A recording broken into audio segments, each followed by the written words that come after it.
I'm Whitaker. I'm 68 years old, and I've reached the point where the days feel shorter not because of the light, but because I can feel the end of things more clearly now. There's a particular kind of silence that settles in when you realize most of your life has already happened, and what's left is mostly remembering.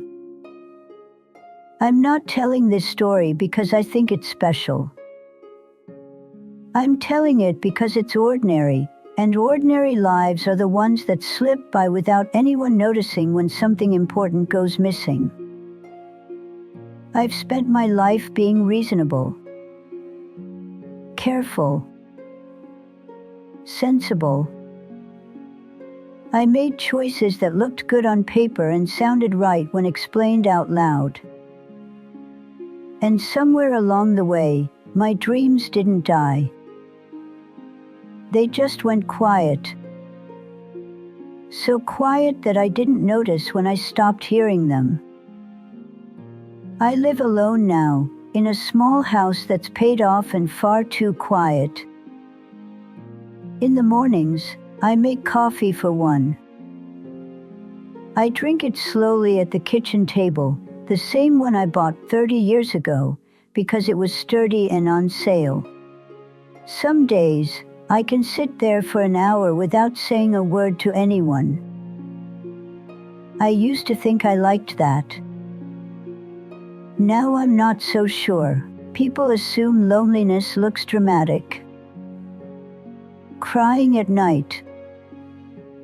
Empty bottles. Sad music is playing in the background. But most of the time, it just looks like routines that no longer have anyone else inside them. I tell myself I'm grateful. And I am, in ways. I had steady work. I paid my bills. I didn't ruin my life.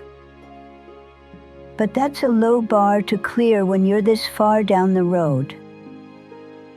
When you're young, people talk about big mistakes, ruinous decisions, things that blow up your life. No one warns you about the danger of being reasonable for too long, about choosing the safe options so many times that one day you look around and realize you never actually chose yourself. In my 20s, I was the kind of person adults liked. I was responsible. I showed up on time. I listened. I didn't make waves. My parents were proud of me, and I wore that pride like armor. It felt good to be the one who didn't cause trouble. I had dreams back then. I did. I don't like admitting that now because it feels embarrassing, like confessing to believing in something naive. I wanted to write. Not professionally, not with fame in mind. I just wanted to tell stories. I used to fill notebooks with observations about people on buses, conversations I overheard, scenes I imagined. I loved the quiet focus of it. But writing wasn't practical. That was made clear early on. It wasn't something you could count on. It didn't come with benefits or a pension. So I majored in accounting instead. It made sense. Numbers were reliable, predictable. They didn't ask anything emotional of you. I told myself I could write on the side. Nights. Weekends. When things settled down. That phrase followed me for decades. When things settle down. They never really do. After college, I got a job at a mid-sized firm. I wasn't passionate about it, but I was good at it. Being good at something is its own kind of trap. People start relying on you, praising you, promoting you. And before you know it, you feel ungrateful for wanting something else. I met my husband, Tom, when I was 28. He was kind, steady, not dramatic. That mattered to me. I'd grown up around enough tension to crave calm. We talked about practical things on our early dates. Careers, savings, where we'd like to live. We agreed on most of it. Love felt like agreement back then. He proposed after a year, and I said yes without much hesitation. It seemed like the right next step. Everyone approved. I remember thinking that if something feels this easy, it must be right. Our marriage wasn't unhappy. That's important to say. It just wasn't especially alive. We were good partners. We paid bills on time. We hosted polite dinner parties. We talked about home repairs and vacation budgets. We didn't fight much, and we didn't talk deeply either. I kept writing, at first. Little bits here and there. Journals tucked into drawers. Half-finished stories saved in folders. But work got busier. Tom's job required travel. I took on more responsibility at the firm. Evenings became about unwinding, not creating. I told myself I was tired. And I was. But I was also avoiding something that felt increasingly fragile. Dreams need attention. They don't survive neglect very well. In my 30s, people started calling me Practical Ann. The reliable one. The one you could trust. I leaned into that identity because it felt useful. Because it kept me from having to explain what I wasn't doing. We didn't have children. That wasn't a tragedy. It was a quiet decision made over time. There was always a reason to wait. Careers. Money. Timing. And then one day, it was no longer a decision. It was just the way things were. I didn't grieve it properly then. I told myself it was fine. That plenty of people lived full lives without children. I enjoyed my independence. All of that was true. But there were other truths underneath that I didn't give myself space to feel. Life has a way of moving forward, whether you've caught up emotionally or not. By my 40s, the notebooks were mostly blank. I still thought of myself as someone who liked to write, but I wasn't really doing it anymore. It became an identity I carried without practice, as an old skill I assumed would always be there. Work filled the space. I climbed the ladder. Earned respect. I mentored younger employees. I was the calm one in meetings. The one who smoothed things over. I was proud of that. I still am, in a way. But pride can coexist with regret.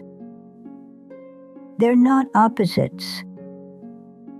Tom and I grew quieter with each other. Not in a hostile way. Just a gradual narrowing of conversation. We talked about schedules, not feelings. About logistics, not longings. I noticed it happening and told myself this was normal. That passion faded. That companionship mattered more. I was very good at explaining things away. The slow cost of that kind of living doesn't announce itself. It accumulates. You miss a friend's art show because you're tired. You decline an invitation to a class because it's inconvenient. You tell yourself you'll try something new next year. After the promotion. After the busy season. After retirement. You don't notice the narrowing of your life until it's already small. There were moments, of course. Little flashes of awareness. Standing in a bookstore and lingering too long in the fiction section. Feeling something tighten in my chest when I read a passage that feels alive. Hearing someone talk about a risk they took and feeling both admiration and irritation. I didn't envy them exactly. I just wondered what it would feel like to be that brave. And then I went back to my desk. Tom died when I was 59. A heart attack. Sudden. No warning. One phone call that split my life into before and after. Grief is strange. It's loud at first. Overwhelming. And then it settles into everything. It changes the shape of your days. I mourned him. I still do, in my own way. He was my companion for over 30 years. Losing him felt like losing a limb. But it also cracked something open in me. In the quiet after the funeral, after the casseroles stopped coming, I was alone with myself in a way I hadn't been in decades. And that's when I heard it. Or rather, noticed the absence of it. The voice that once whispered about stories and ideas wasn't there anymore. Not even faintly. I realized I hadn't just postponed my dreams. I'd outgrown them without ever living them. That realization didn't come with fireworks. It came while doing dishes. While folding laundry. While sitting on the couch in the evenings with nothing to distract me. It came slowly, and it stayed. I tried, after Tom died. I really did. I signed up for a writing workshop at the community center. I bought new notebooks. I told myself this was my time. But something had changed. The urgency was gone, replaced by a heavy awareness of how late it was. The words didn't come the way they used to. Or maybe they did, but I didn't trust them anymore. I compared myself to people half my age. I worried about wasting time. The irony of that isn't lost on me now. You can lose years worrying about wasting years. Eventually, I stopped going to the workshop. I told myself it wasn't the right fit, that I was too tired, that I'd find another way. Reasonable explanations, all of them. Now, at 68, I see the pattern clearly. Not with anger, exactly. More with a kind of quiet sadness. I wasn't lazy.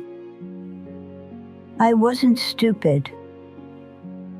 I wasn't afraid in the obvious ways. I was careful. And carefulness can become a cage if you never open the door. There are things that can't be fixed now. I won't have the experience of being young and uncertain and bold all at once. I won't know what it feels like to choose something risky when the stakes are lower. Time doesn't give refunds. I still write sometimes. Lists. Letters I never send. Notes in the margins of books. It's enough to keep me company, but it's not the life I once imagined. And that's something I've had to make peace with. People talk about acceptance like it's a warm blanket. For me, it's more like a thin sweater. It takes the edge off, but you still feel the cold. If you're listening to this and you're younger than I am, I don't want to tell you what to do. I wouldn't trust that advice anyway. I just want to tell you what it felt like from the other side. It felt quiet. Too quiet. It felt like days blending together until years passed without ceremony. It felt like being admired for being dependable while something essential went unattended. I wish I had known that being reasonable isn't the same as being fulfilled. That approval can feel like purpose until you realize it's borrowed. That dreams don't shout when they're being ignored. They whisper. And then they stop. I don't regret my entire life. That would be dishonest. There were good days, kind moments, laughter, love. But there's a particular ache that comes from knowing you lived safely instead of fully, and that the difference matters more than you thought it would. I don't have many years left. That's not a dramatic statement. It's just arithmetic. I try to make the remaining ones gentle, honest. I pay attention now in ways I didn't before. To conversations, to small pleasures, to the sound of my own thoughts. Sometimes, late at night, I sit at the kitchen table and imagine the woman I might have been if I'd been a little less reasonable. Not reckless, just braver. I don't judge her. I just wonder about her. If this meant something to you, if any part of it felt familiar, that's enough. You don't owe me anything. I just wanted to say it out loud before I ran out of time. I'm Ann Whitaker. I'm 68 years old. And this is the truth of how a life can pass quietly, without breaking, and still leave you wishing you'd listened sooner.